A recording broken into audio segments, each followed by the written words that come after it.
오늘 우리 새나라 모든 가족들이 함께 한 자리에 예배를 드릴 수 있는 것에 대해서 하나님께 정말 감사를 드리고, 또 오늘 우리 특별히 마하나임 학생 청년 찬양단이 앞에서 기쁨과 정말 감사와 열정으로 함께 찬양을 인도해 준 것에 대해서 우리 자녀들이 우리 예배를 이렇게 준비해 줄 수 있다는 것에 대해서 참 너무 감개무량하고 너무 감사한 일입니다.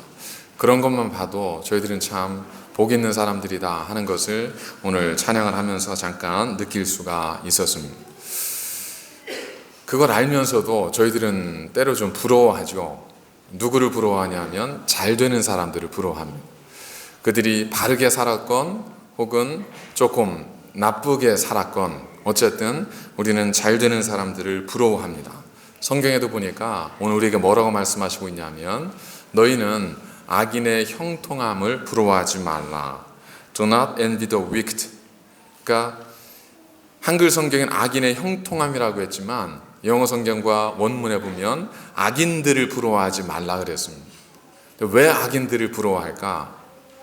보면 세상에서 하나님의 뜻대로 살지 않고 하나님 말씀대로 살지 않고 자기의 방식과 세상의 여러 가지 많은 방식대로 살아가는 사람들이 세상에서 성공하는 것 같고 세상에서 부유해지는 것 같고 세상에서 넉넉하게 사는 것처럼 보여지기 때문에 그렇습니다. 사실 그런 면이 굉장히 많다고도 할 수 있죠.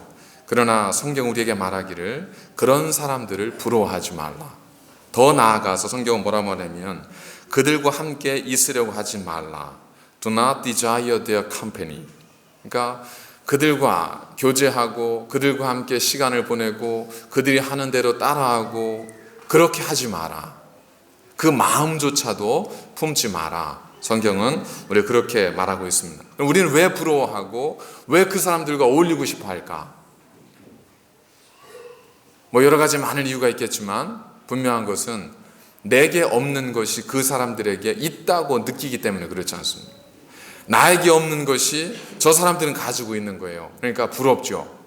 나에게 없는 것이 저 사람들에게 있으니까 내 빈 것을 채우기 위해서 그 사람들을 부러워하게 되고 그 사람들을 쫓아가게 됩니다. 여러분 혹시 그 페르시아의 흠, 영어로 하면 페르시안 플로라고 하는 걸 들어보셨어요?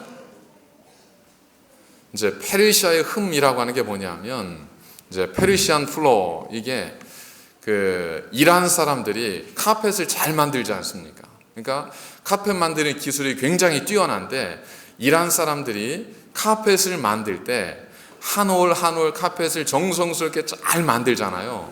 그런데 기술자들은, 고급 기술자들이 카펫을 만들면서 한 올 정도, 한 곳 정도는 이렇게 흠이 있게 만든다고 해요. 그래서 올을 하나는 연결을 하지 않거나 하나는 풀러놓는다든지 해서 이제 카펫 전체가 그게 할 수 없어서가 아니라 기술자가 일부러 의도적으로 intentional error를 만들어 놓는 겁니다. 카펫에. 그걸 통해서 우리 인간은 완벽한 존재가 아니다 하는 것을 이제 상징적으로 보여준다고 합니다. 그리고 또 이제 아메리칸 인디언들이 목걸이를 만들 때 보면 목걸이에 구슬을 꿰는데 구슬 가운데 하나는 이렇게 좀 금이 간 구슬 혹은 깨어진 구슬, 이런 구슬을 깨운다고 해요. 그래서 그를 가리켜서 이제 스피릿 비라고 합니다. 그래서 금이 간 구슬 하나를 깨어나서 우리의 영혼은 완벽하지 않다, 완전하지 않다, 부족하다 하는 걸 늘 기억한다고 합니다. 그러니까 뭔가 부족한 것이, 뭔가 에러가 있고 폴트가 있는 것이 나쁘고 악한 것이 아니라 그것이 오히려 우리가 누구인지를 보여주는 거라고 하는 겁니다. 그래서 우리도 보면 틈이 없는 사람이 있지 않습니까? 빈틈이 없는 사람. 어떤 사람을 보면 이것도 잘하고 저것도 잘하고 빈틈이 없는 사람이 있지 않습니까? 어떤 사람 보면 정말 저 사람 못하는 게 뭘까?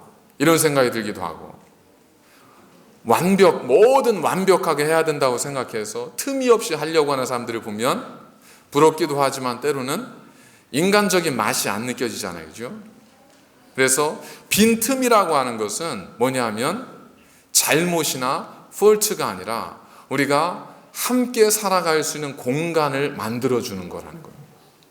그래서 저희가 이제 제주 아일랜드에 가면 거기에 세계적으로 유명한 돌로 쌓은 담이 있지 않습니까? 돌로 쌓은 담. 이제 월을 다 돌로 쭉 쌓았는데 이 제주도의 돌담길이 엄청난 제주도의 강한 바람과 폭풍에도 무너지지 않는 이유. 그 이유가 뭐냐면 돌과 돌 사이에 시멘트를 꽉 채워서 그냥 바람이 불어도 넘어지지 않도록 시멘트를 꽉 채워놔서 그래서 넘어지지 않는 게 아니고 이 돌과 돌 사이에 그렇게 뭔가를 꽉 채우지 않고 공간을 둔다고 해요. 그래서 거기에 뭐가 지나가요? 바람이 불면 바람이 지나가는 거예요. 그러니까 바람이 불어도 벽을 무너뜨리는 게 아니라 바람이 이 구멍과 구멍 사이로 쓱 지나가면서 담이 계속 서 있을 수 있도록. 여러분, 한국의 63 빌딩, 이게 우리가 그렇게 숫자를 좋아하는 거예요, 그죠? 63 빌딩이 무슨 뜻이에요? 63층 빌딩이랑 얼마나 그게 자랑스러우면 63 빌딩 이거라는 걸 하겠어요. 미국에 보니까 2001년에 무너진 그 빌딩 이름이 뭐죠? 월드 트레이드 센터 아니에요, 그죠? 그래서 그런 식으로 어떤 이름을 붙인데 우리는 63 빌딩 얼마나 이게 자랑스러웠는지. 63 빌딩이 바람이 불면 흔들리잖아요. 그래서 이 바람이 불 때 고층 빌딩, 높은 빌딩일수록 무너지거나 지진에 넘어지지 않도록 설계를 하는데 이 63 빌딩이 이 과학자들 얘기 들어보니까 바람이 불면 얼마까지 높이에서 흔들리냐면 좌우로 30cm가 흔들리도록 되어 있대요. 이게 안 흔들리면 어떻게 되는 거예요? 부러지는 거예요. 흔들리는 게 흠이고 실수고 잘못이 아니라 흔들리는 게 그것이 살아갈 수 있는 이유가 된다는 거예요. 하나님께서 우리 가정을 틈이 있게 만드셨습니다. 우리는 다 엄마이고 아빠고 아들이고 딸이고 또 손자고 손녀고 다 그렇잖아요. 어떠세요? 내 아내가 흠이 없어요? 틈이 없어요? 내 남편이 틈이 없나요? 우리 부모님이지만 솔직히 우리 부모님이지만 틈이 없나요? 빈틈이 있잖아요. 그럼 빈틈을 왜 두셨을까? 그 빈틈은 이 사람이 이렇게 약한 사람이야. 그러니까 내가 그 틈을 메워줘야 돼. 그래서 하나님께서 우리 모두에게 빈 틈을 주셨습니다. 그래서 성경에 보니까 오늘 3가지로 집을 지으라 이렇게 말씀합니다. 여기에서 집은 영어로는 house인데 이거를 그냥 어떤 빌딩으로 생각하지 말고 우리 household 혹은 이제 family 이렇게 생각하시면 됩니다. 가정은 성경에 보니까 3가지를 통해서 지어져야 되는데 첫 번째가 뭐냐면 가정은 첫 번째로 지혜로 건축돼야 된다는 겁니다. By wisdom a house is built. 그러니까 지혜를 통해서 이 집이 가정이 세워져야 된다는 겁니다. 얼마 지나지 않았으니까 한 번 더 얘기하도록 하겠습니다. 인도네시아를 다녀왔잖아요.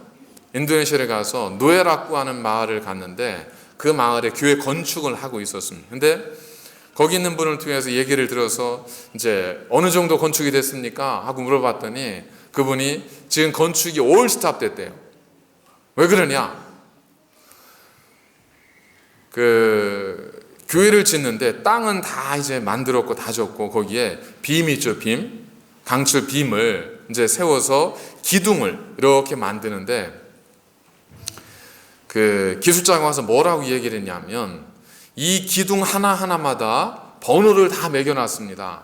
그러니까 이 번호는 뭐냐면 1번과 2번과 3번과 4번이 만나야 제대로 튼튼하게 집이 세워지는 거예요. 그러니까 1번, 2번, 3번, 4번이 헷갈리면 안 되는 거예요. 그래서 빔마다 다 넘버링을 해놨어요. 1, 2, 3, 4 First, second, third, fourth 이렇게 다 넘버링을 해놨어요. 그래서 이 기술자가 그 마을 사람들에게 뭐라고 얘기했냐면 여러분들이 이 빔을 페인팅을 하실 텐데 페인팅을 할 때에 요 번호는 여러분들이 페인팅을 하시면 안 됩니다. 그러면서 그 교회에도 이제 저희 교회 셀처럼, 그러니까 목장처럼 기도 그룹이 있었습니다. 그래서 A, B, C, D 기도 그룹이 있었는데 그 기도 그룹이 이제 돌아가면서 페인팅을 했는데 그분들에게도 이야기를 한 거예요. 여러분 페인팅을 하실 때 이 넘버에다가는 페인트를 칠하시면 안 됩니다. 그러면 세우지를 못합니다. 그래서 첫째 날 A팀이 와서 그 번호만 남겨놓고 페인팅을 싹 했어요. 둘째 날 B팀이 와서 나머지 그 페인팅을 싹 했어요. 셋째 날 C팀이 와서 나머지 것도 번호만 남겨놓고 페인팅을 싹 했어요. 넷째 날 일이 터진 거예요.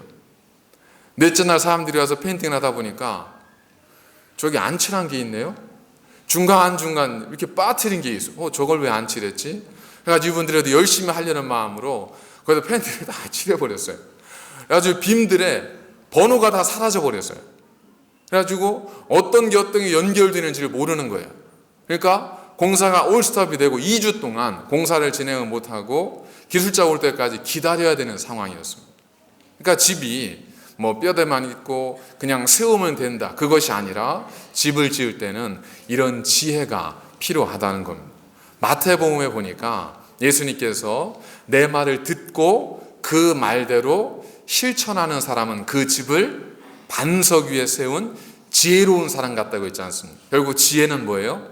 하나님의 말씀을 듣고 하나님 말씀대로 가정을 세워가는 겁니다.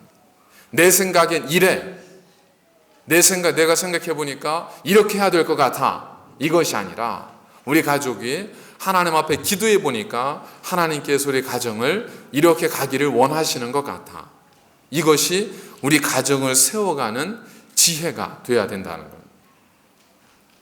지금까지 집에서 한 번도 이런 얘기를 못 들어보셨다면 우리는 심각하게 생각해 봐야 됩니다.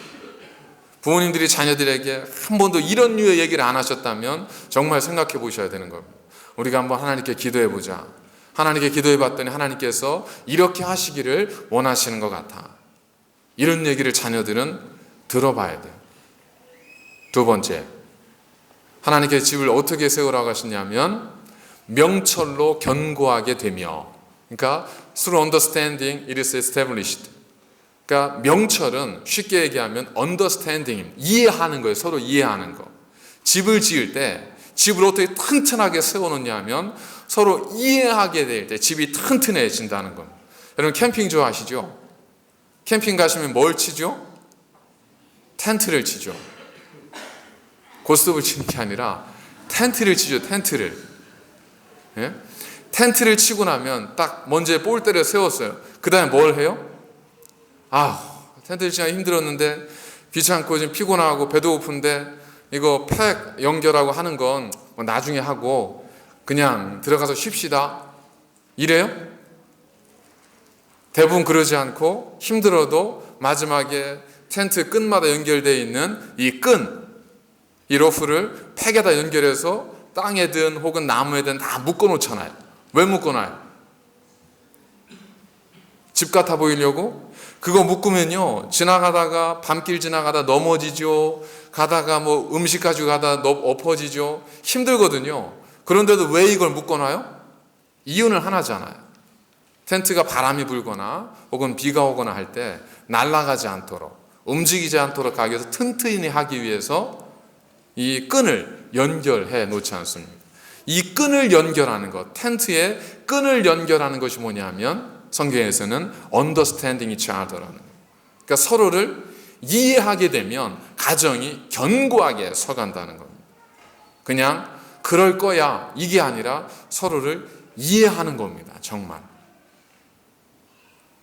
남편은 아내를 이해해주고 아내는 남편을 이해할 수 있고, 부모는 자녀의 마음을 이해해주고 자녀는 부모님이 어떤 생각하고 있는지 이해가 되고. 여러분 가정은 어떠세요? 서로 이해가 잘 되세요? 나는 이 뜻으로 얘기했는데 다른 사람, 내 가족들은 다른 뜻으로 받지는 않나요? 나는 이런 의미로 얘기했는데 나중에 가족들은 얘기하는데 보니까 다 다른 뜻으로 받아들인 적은 없나요? 나는 밥 먹자고 했는데 다들 옷 입고 있지는 않던가요? 나는 나가자고 했는데 다들 이불 깔지는 않던가요? 서로 이해가 되지 않으면 집은 바람이 불면 흔들리고 날아가 버릴 수 있습니다. 그러면 서로 이해하는 가정이 되기 위해서는 뭐가 필요할까? 어떻게 해야 될까요? 함께하는 시간을 많이 가져야죠. 저도 부모가 되어 보니까 참 아쉽고 후회되는 게 그거더라고요. 자녀들과 함께하는 시간을 많이 갖지 못한 거. 함께하는 시간이 집에 있으면 함께하는 거죠. 근데 그게 아니더라고요.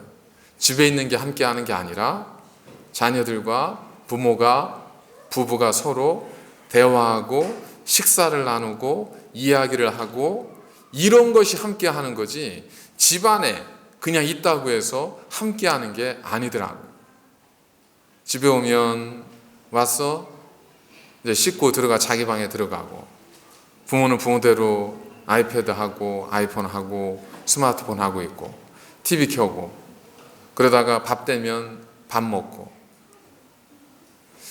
참 그런 것들이 안타깝기도 하고 가슴 아프고 후회스러운데, 왜 그러냐면 그것은 함께 하는 게 아니기 때문입니다.